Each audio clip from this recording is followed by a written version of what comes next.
Hello there, welcome to my new sewing studio. Since my last video we have moved from Hawaii to Utah. We're a military family, so that's why. And I'm so excited to have a really awesome setup for my local sewing classes here and also to film videos. So this is working out much better. Today I'm going to show you how to make a basic zipper pouch. I've been asked this before and I do have a favorite method of installing the zipper. And this is easy enough for anyone. Totally beginner friendly, kids can do it. My daughter made one the other day with no problem. So what you're gonna need, wait, before we get started, be sure and subscribe to our channel.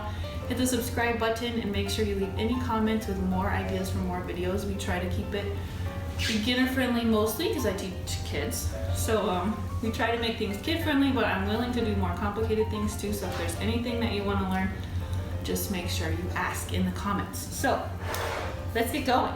First of all, you're going to need fabric, of course. I have my mustaches for the outside. Got this at Hobby Lobby. And I have green. By the way, it's so nice to live again where there is a Hobby Lobby. And I have this green for the inside. It's just basic cotton. You're going to need a zipper. I have a stash. I'll put a link to these, which are my favorites, in the description below because they have these larger zipper pulls and they open really easy. You can get them on Amazon in packs. So those are my favorite, but I also go to thrift stores and see how these are taped together. That's because it was a 3-pack for $1. And so whenever I see zippers at the thrift store, I always buy them because I keep a stash. And so today I'm just gonna use this black one. I'm gonna save these good ones for my students later. It needs to be a vinyl zipper. It cannot be metal. So if you do get zippers at the thrift store and there's vintage ones and they're metal, that won't really work for this because you're gonna have to cut off the end and that's a lot harder on metal. So you need a zipper. It just needs to be bigger than 11 inches. So mine is 12 inches. And also try not to get an invisible zipper. Like see this one, you cannot see the coils from the outside. This is for like dresses and skirts. Don't use that for your zipper pouch, it's kind of hard to open. Okay, so I just have a plain black vinyl zipper. You're gonna need pins, scissors, sewing machine obviously, and a piece of printer paper to make your pattern. So I think that's all. Let's get started. Okay, so the first thing we need to do is make our pattern. We're just gonna make it out of a printer paper. We're not even gonna cut it, we're just gonna fold it.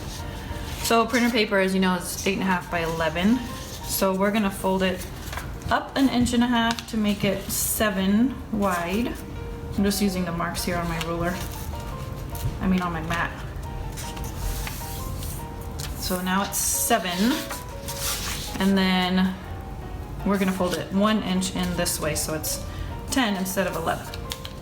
See, I'm just using the squares. You can just get a ruler out. This part's easy. Okay, so now I have a pattern. I want to cut 2 each of my exterior and my lining. You can see my print is directional, so my mustaches, I want them to be going the right direction on both sides. I want the mustaches right side up. Okay, I'm just gonna pin my pattern on. Like so. Obviously, you can use a rotary cutter if you want to. I'll just use scissors because I feel like that's what most people have. And cut it out.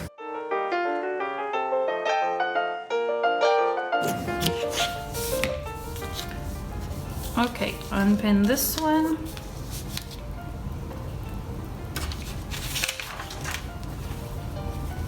Ooh, I need to iron it. And repin it onto this one.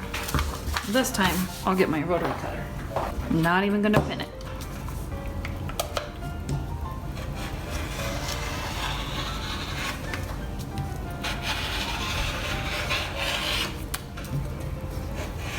Watch your fingers.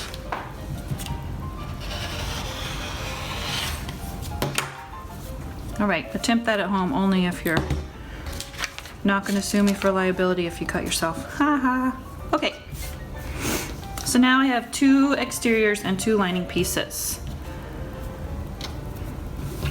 Now I need my zipper. Okay, I have my zipper. I'm going to start by pinning it to one of my main fabric pieces. I'm going to open it up first.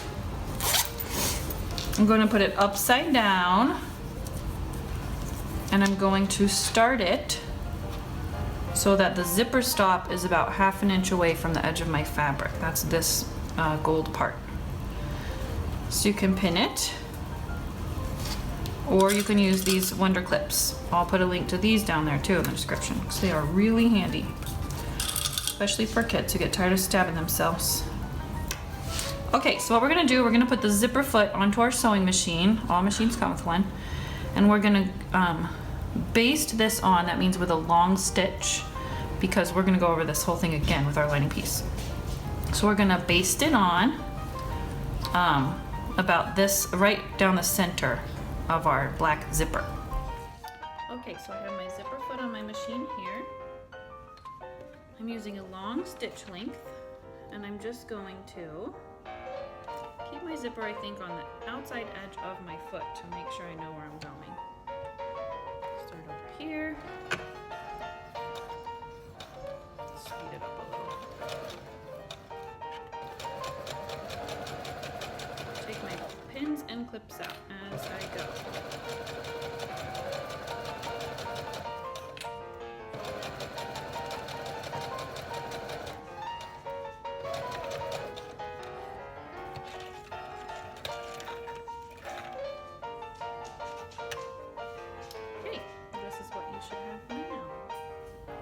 Okay, now that you've done that step, we're gonna sandwich the lining piece on top of that. So, pretty side of this one to pretty side of your lining. If your lining has a pretty side, it goes right sides together. So that when you open it up, let me demonstrate, the zipper will be sandwiched. Okay, so we're gonna sew this one on right over it. A little trick is to turn it over on the other side where you can see your previous stitches, and you're going to sew right over those previous stitches you made with a regular stitch length, so no more basting. A long basting stitch is just so that it's easy to take out later if you need to. Okay, so I'm going to put this back into the machine. I'm going to sew right over my other stitches. Okay, so I've sewn my zipper with a regular stitch length, sandwiched in between my fabric and my lining fabric. So now we're going to do the other side. So to make this easier, because it can feel abstract to know where to put your zipper, you can close your zipper. You want your mustaches right sides to right sides. So see, my fabric pieces are on the same side. Mustaches are not upside down. And then you can open it back up so you know where you're putting it. Now you can kick this out of the way. So if you got that method down, I'm going to show you a bit faster way to do it in just one step. So let's put a pin here where it goes. And then I'm going to go ahead, without basting that on, I'm going to go ahead and sandwich my lining piece on top. So once again, I have my zipper stop 1/2 inch from the edge. I'm going to go ahead and sandwich these. Make sure your zipper and both fabric edges are together. So you can see I'm sandwiching it in between my mustaches and my lining. So you can pin it or clip it. And I'm just gonna sew this straight down in one step. But obviously, if you need to do it in two for accuracy, go ahead and do it in two till you get the hang of it. Okay, I have finished. So now when I open this one up, my zipper sandwiched the other way. So now we want to test it. Close your zipper. Whoops, we're gonna iron those out of the way and top stitch. Okay, so it's in there right. Phew. Okay, let's go over to the iron. Alrighty, next step. I ironed flat my pieces away from my zipper teeth on this side. Then I flipped it and ironed it away on this side, because if you get it too close, or if you don't press it, or if it presses wrong, it'll get inside your, it'll stop your zipper from zipping all the way because it's too close to the zipper teeth. So now we're just gonna top stitch both sides about 1/4 inch from it. All right, you can see how nice and neat my top stitching looks on both sides. I put my regular foot back on for that, but you could have used a zipper foot and it's fine. So at this point, you want to halfway close your zipper. Very important, or else you'll chop it off later on accident. So you want to close it halfway, not all the way. And now it's time, this is one of the last steps. Okay, so you're going to flip your mustaches on top of your other mustaches, and then your lining on top of your lining. So it will look like this. You're going to pin all the way around the edges.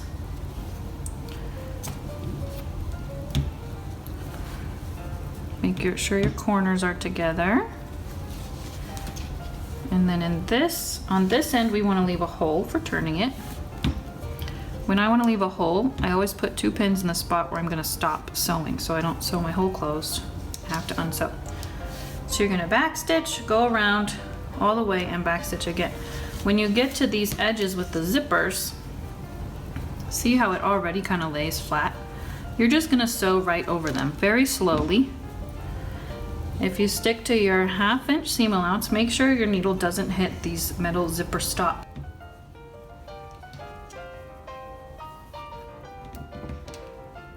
And then on this side,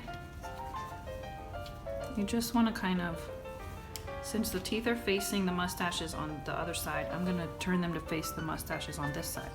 So right now they're sticking out, I'm going to flip them to the inside. And a vinyl zipper means you can sew right over the teeth, so that's nice. Just go slowly. Don't plow through or you could break a needle. You might want to wear goggles. I'm just kidding. All right, I finished that part. So you can see I sewed right over the zipper teeth here, right over the zipper teeth here. And I turned my corners and I left my hole. So now whenever you have corners, you're going to turn right side out. You want to clip them diagonally, so not too close to your stitching so you don't have holes, but this will help it turn nicely and you'll have pretty corners. And then if you have a zipper tail like mine, you can chop that right off. Okay, so now you're going to reach inside. Hopefully you left your zipper halfway open. Pull that out and then reach inside and pull this out. Just so let me open this all the way. We actually need to poke our corners pretty before we sew up the hole in our lining. So I like to use a chopstick. You just want to gently poke, make your corners nice and pretty. Like so. Don't poke too hard, you'll poke right through. Especially if you're using like flannel or a looser weave. Okay, so now I'm going to finger press my hole shut as if I had sewn it. Maybe place a pin or two, and I'm just gonna edge stitch it. Close to the edge to sew that closed. All right, so here's my lining sewn shut. Now I can put it right inside. Then if you want to press it flat, you can. Your zipper should poke out a little bit. You might have to work at it. There we go. This end looks pretty good. Now it closes. I think I'm going to get a cute piece of rickrack for my zipper pull. All right, I ironed it flat and I found some cute orange ribbon. All right, let's see. I think I'll cut about 8 inches. If you cut them, some of these zipper pulls are pretty small, so you'll have to cut it at an angle. Put both ends through, if you can. And then stick them through your loop. Let's see, I think I'll knot them again up here. Trim it off. You can even make a ribbon with your lining fabric if you cut a skinny strip. So there's my zipper pouch. You can put some fray check on the ends of this so they don't ravel, or clear nail polish if you have it. And there you go. I hope you enjoyed this tutorial, and I hope you make lots of zipper pouches for yourself and your friends. This is a really good project to give as gifts. You could fill the bag with something. Or it's also a good project to upcycle your jeans or your t-shirts or anything like that, because you can make these any size and out of anything. Yeah, cheers and happy sewing!